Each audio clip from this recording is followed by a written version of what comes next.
el héroe que hay en ti. Muchos desafíos y una oportunidad.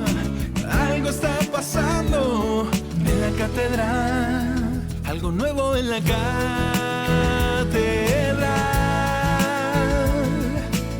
Algo está pasando y tú puedes confiar. Algo nuevo en la catedral.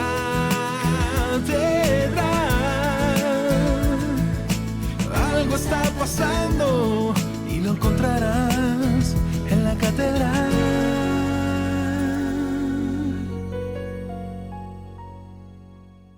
Hola, ¿qué tal mis amigos? Estoy aquí en el Centro de Visitas Internacional, desde el lobby, por supuesto, para dar la bienvenida y la apertura a lo que va a ser un programa extraordinario. Gracias por estar ahí, ustedes de ese lado, porque nos permiten a nosotros transmitir un mensaje de fe, de esperanza. Esta vez, otra vez nos convoca un mensaje directo al corazón, un mensaje que estoy seguro que Dios arregló una cita para que pueda hablarte de un modo muy especial. Así que presta tus 5 sentidos frente al televisor, que vamos a disfrutar de un mensaje directamente desde la Catedral de Cristal de Garden Grove. Recuerda, algo nuevo está sucediendo en la catedral. Y por supuesto, espero verte personalmente cualquiera de estos domingos a la 1 de la tarde. Que disfruten del mensaje. Pueden tomar asiento, por favor.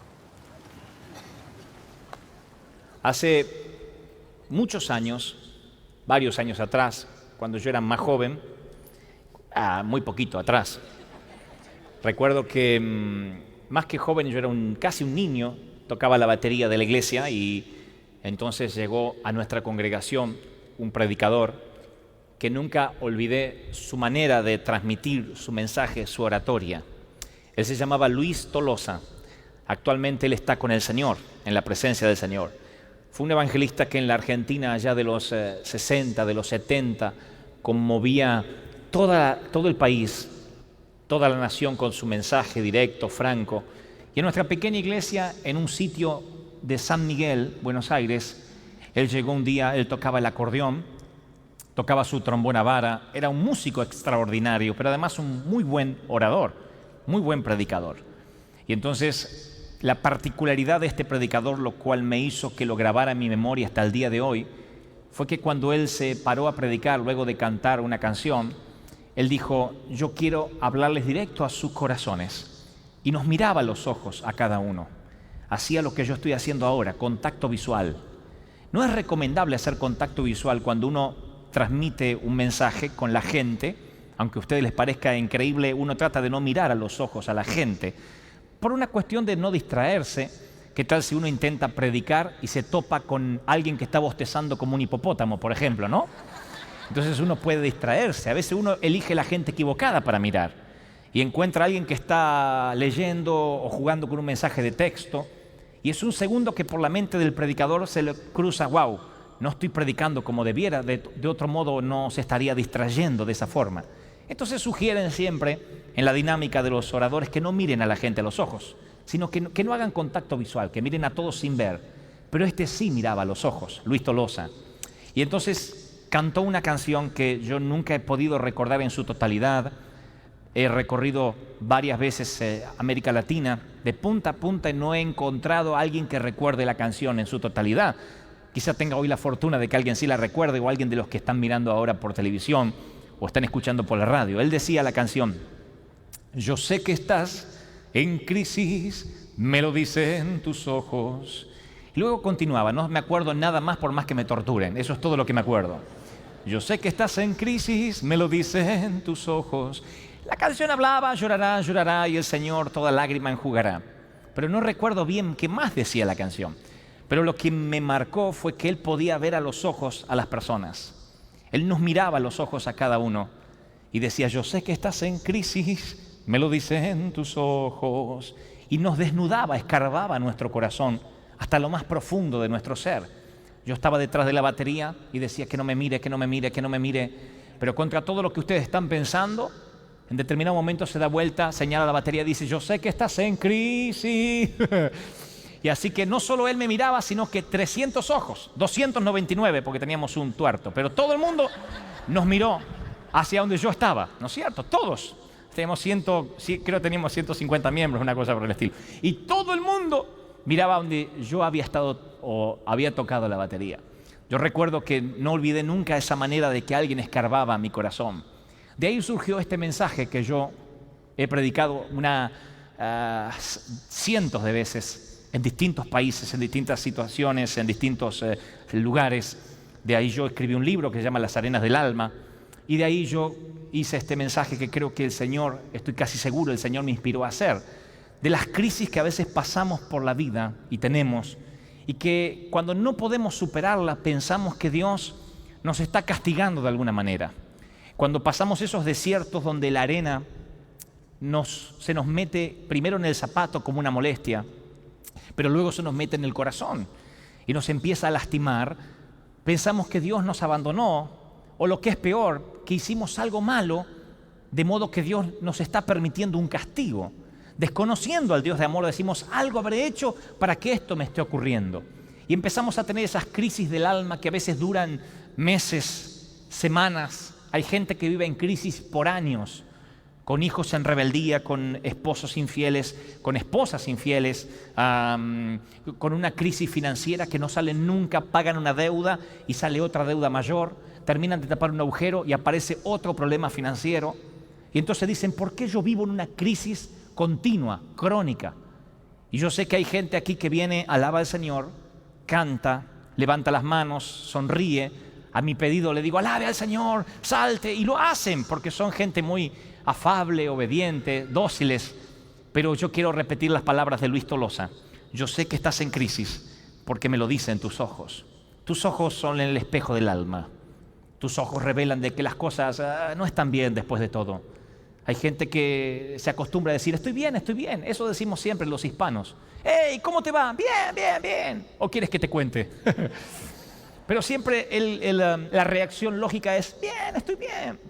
¿Y cómo está tu familia? Oh, bien, no hay mayor problema. Pero si alguien escarbara nuestro corazón, le contaríamos que no estamos bien con nuestra estima, que alguien sufre porque tiene sobrepeso.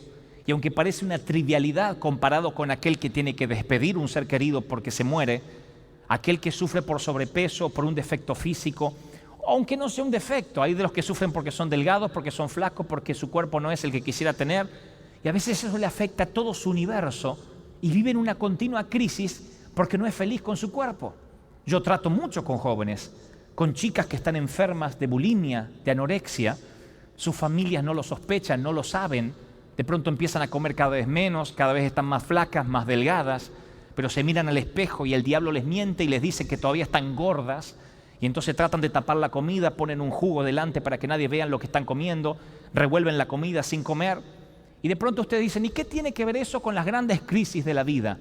Esa muchacha no es feliz, por consecuencia todo su universo se pone gris y no puede recibir de Dios. Todo su estima dañada es un filtro que le impide recibir lo que Dios tiene y vive en una eterna crisis que a veces dura años, meses, semanas, en el mejor de los casos. Otros pierden seres queridos y entonces dice, yo no puedo recuperarme de esa pérdida, no puedo ser igual, no puedo sonreír como lo hice en determinada ocasión, no puedo reírme. Hay gente que se le extraña la risa, ya no se ríe como antes. Yo hice una serie, cuando escribí el libro Las Arenas del Alma, hice una serie, una lista de cosas que pueden a veces arrojarte de la noche a la mañana a la arena del desierto, la arena de la crisis. Una carta documento, un juicio, alguien que te lleva a la corte inesperadamente e irrumpe tu desayuno familiar y a partir de ahí nada es igual. Aquella llamada telefónica a altas horas de la madrugada, avisándote de que tienes un pariente, un ser querido enfermo, el reporte de las finanzas de tu contador, ese parte médico de las 7 de la tarde, donde el médico dice, sabe, no podemos hacer más nada, el telegrama de despido o el anuncio de despido, como en Estados Unidos, que directamente te dicen, sabe, junte sus cosas, a partir del lunes ya no regrese, el repentino accidente de quienes ayer te habías despedido y hoy son historia, hoy ya no están, la notificación de esa demanda, el último aviso del acreedor, un conductor ebrio que reduce a gente querida a un retrato familiar porque manejando ebrio se llevó por delante gente que tú amabas y tienes que despedirla con dolor. Yo he estado hablando con gente que tiene esas crisis. Me las he encontrado a la vuelta de la vida, en caminos, en sitios donde yo fui a predicar, y después de una gran cruzada viene gente, me dice, ¿sabe? A mis hijitos los atropelló un borracho y yo no puedo perdonar a ese hombre y no puedo reponerme, mis hijitos ya no están conmigo.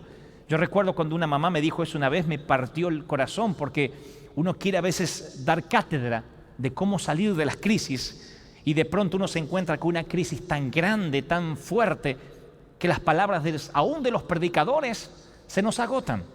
Y yo creo que la mejor frase para iniciar este mensaje es: yo sé que estás en crisis porque me los dicen tus ojos. Ahora, mi idea no es deprimirlos y que ustedes digan, sí, tienen razón, yo estoy también mal.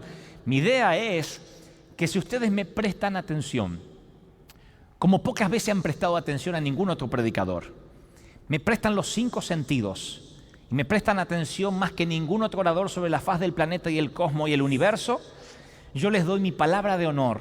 No que no tendrán más crisis, sino que jamás volverán a pasar una crisis y dejarán de sonreír.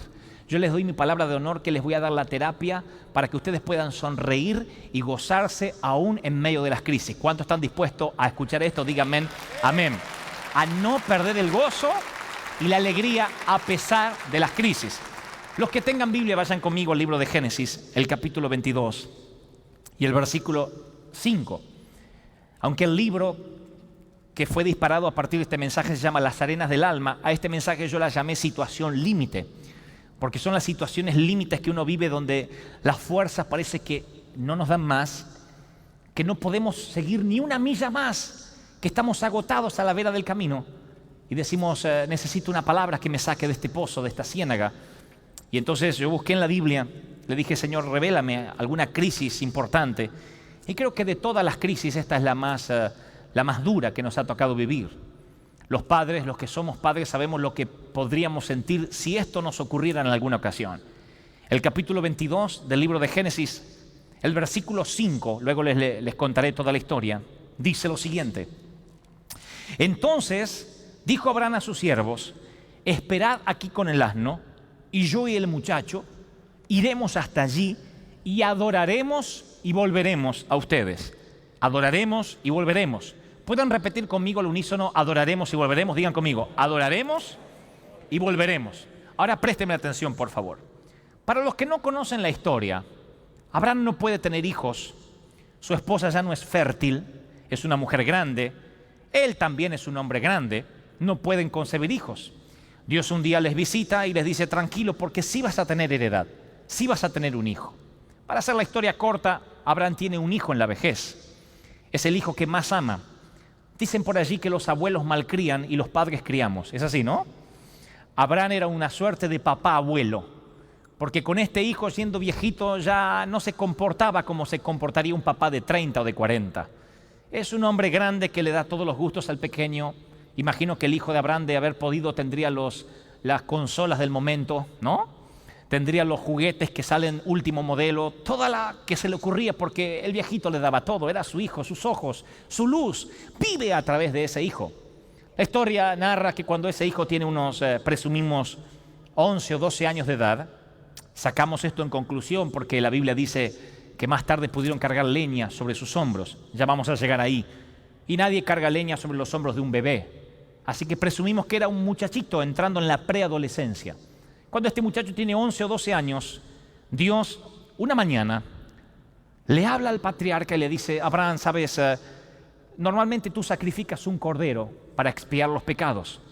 Antes de que Jesucristo fuera inmolado en la cruz, si uno quería limpiarse de los pecados, tenía que sacrificar el mejor cordero y exponerlo en el altar.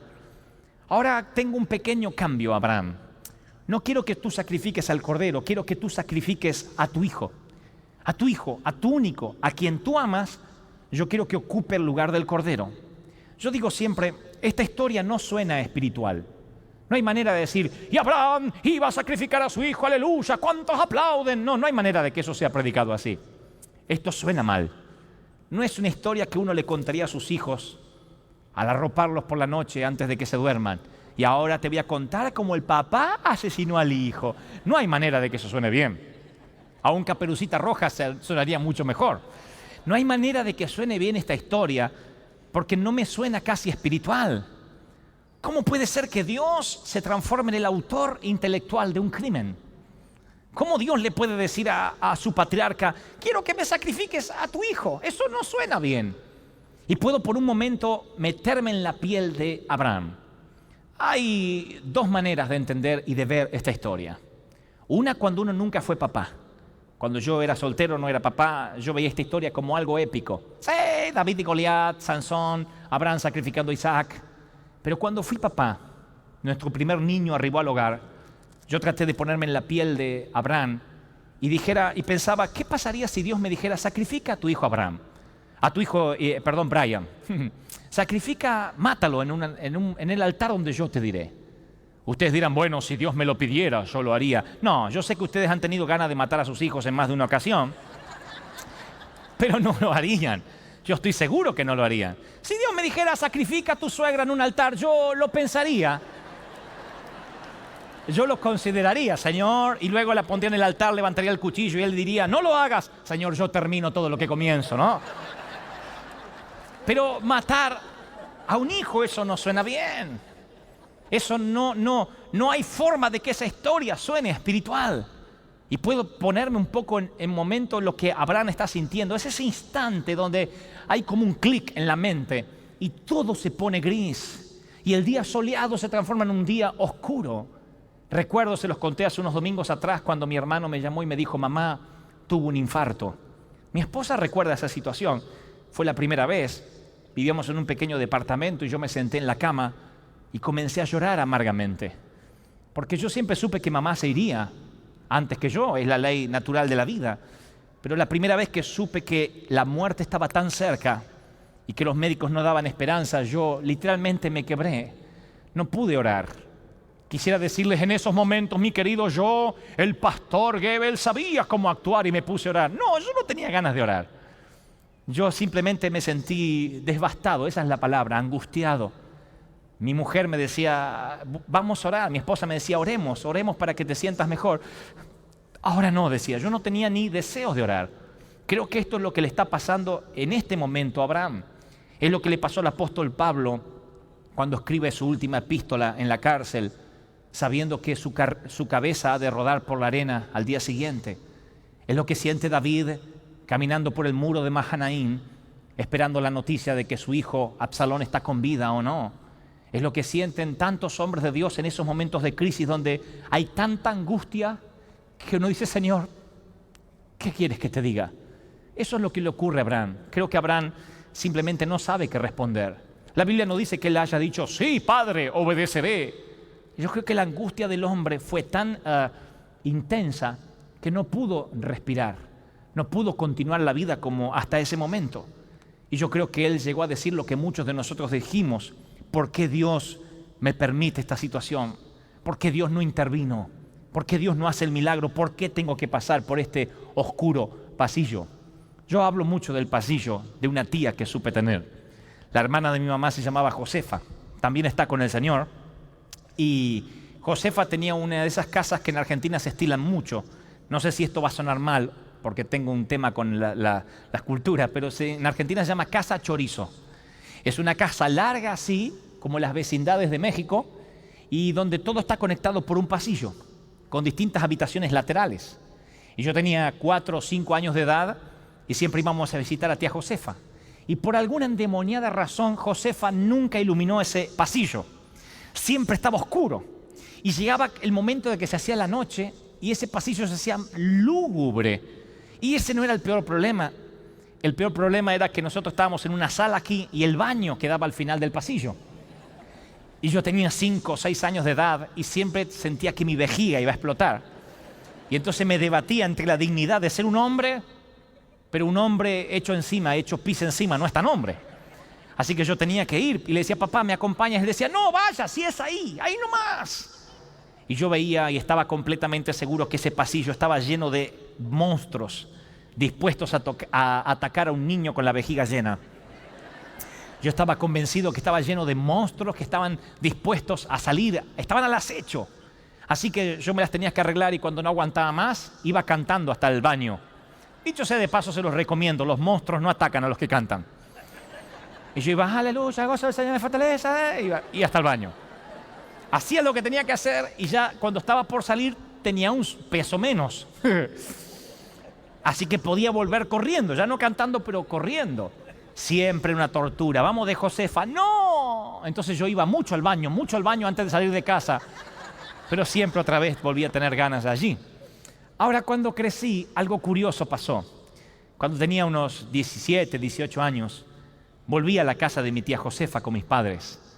Y entonces volví a ver ese pasillo y descubrí que ni era tan oscuro, ni tan largo, ni tan tenebroso, y obviamente no tenía monstruos dispuestos a atacar a niños con la vejiga llena. Era toda una mala jugada que me jugó la imaginación de niño. Cuando grande el pasillo y hasta de grande tuve la revancha de decir, voy al baño. ¡Ja, ja! ¿No? Sentía que había vencido casi 15 años después. No queremos regresar a ese momento triste de la vida. Todos tenemos un triste pasillo que no queremos volver a ver, no queremos volver a transitarlo. Dice, ¿sabes? Hay gente que ni siquiera quiere volver a su país porque le recuerda ese momento triste que no quiere volver a vivir. Gente que ya no visita cementerios, no porque no quiera, sino porque le recuerda al momento amargo. Gente que entra a un hospital y las imágenes lo asaltan como un tropel de caballos salvajes de todo aquello que ocurrió cuando tenías a ese ser querido en terapia intensiva. No queremos volver a ese lugar del fracaso. Nadie quiere volver al sitio oscuro donde fracasó. No queremos regresar. Nos traen amargos pensamientos. Pero tengo una palabra de parte del Señor. El Señor me dice, cuando tú creces y te atreves a regresar a ese sitio, ni es tan oscuro el pasillo, ni es tan triste la historia, solo si tomas el valor de regresar. Esta vez no tienes que regresar solo. Esta vez, como yo, cuando tuve 17 años, puedes ir del brazo de tu padre. Yo también regresé con mis padres. No crucé el pasillo con ellos, pero regresé de grande y me di cuenta que no era tan triste la historia. El Señor este día va a llevar a muchos a ese momento que ustedes quieren olvidar, pero no para que revuelvas otra vez el dolor y la amargura, sino porque Dios quiere decirte, yo te he sanado, y si no te he sanado, sabrás que te sané cuando vuelvas y puedas volver a pensar en eso sin que lágrimas corran por tus mejillas. Cuando puedas imaginarte a ese ser querido sin que tengas que recordarlo con dolor. Cuando digas, voy a regresar, voy a tomar el valor de pensar en ese momento triste, y sin embargo sé que ahora tengo la victoria, soy más maduro, soy más adulto. Dios ha cambiado mi mente. ¿Cuántos lo creen? Díganme amén. Dios ha cambiado mi mente, Dios ha cambiado mi manera de ver las cosas. Ya no es tan oscuro el pasillo, ya no es tan triste. Y tú dices, es que hay cosas que no puedo olvidar.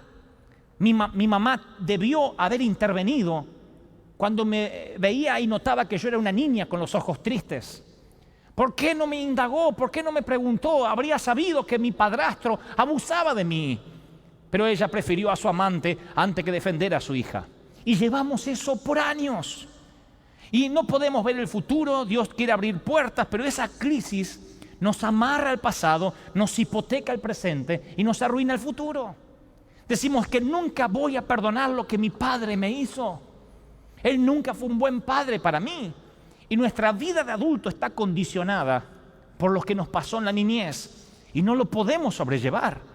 Hay gente que se divorcia continuamente, que no puede formar una familia, y a veces es porque arrastra como cierta herencia, no genética, sino del entorno ambiental. Vio cómo sus padres se divorciaron, él comprobó o ella comprobó la infidelidad de su papá, vio lo que sufrió su madre, y por dentro, aunque se casa, dice, nunca más he de confiar en un hombre. Nunca más, los hombres son todos iguales. Mientras que yo me conserve bien y le dé a él lo que quiere en la cama, él estará conmigo, pero el día menos pensado será con una mujer que tiene los senos más levantados que yo. Y van así por la vida, pensando de que su esposo es un potencial infiel. Ese matrimonio está condenado a la infelicidad, no pueden ser felices, porque no hay un voto de confianza. Y decimos, pero ¿por qué ella tiene esa enfermedad de los celos? Por la sencilla razón de que viene arrastrando una crisis hace años y no la puede superar. Abraham pasa la noche más oscura de su alma, la noche más oscura de todo su desierto, no puede dormir. Está esa noche dando vueltas y vueltas, como la noche que sentimos que al día siguiente teníamos un examen, como la noche anterior al día que tuvimos que hablarle a la mujer de nuestros sueños, como la noche anterior al día anterior a que nos casemos, como la noche anterior a cuando tuvimos que ir a rendir un examen de licencia para conducir o licencia para ciudadanía o lo que sea.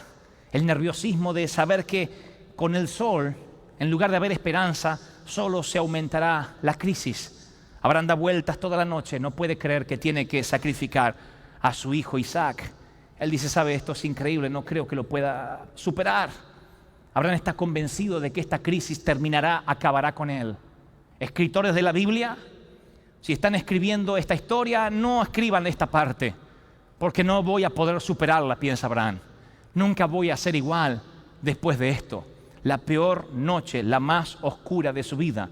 Lo que no sabe Abraham es que él va a descubrir de que puede sonreír a pesar de las crisis. Y los que ahora están mirando televisión y que van a tener que esperar una segunda parte para saber la conclusión, yo quiero decirles de parte del Señor, sea cual sea tu crisis, sea cual sea tu prueba, sea cual sea la situación más amarga por la que estés pasando, el Señor me dice que te diga de parte del Señor, de parte de su corazón, que cuando más oscura está la noche, más cerca está el amanecer. Cuando peor parece la crisis, más cerca está la solución.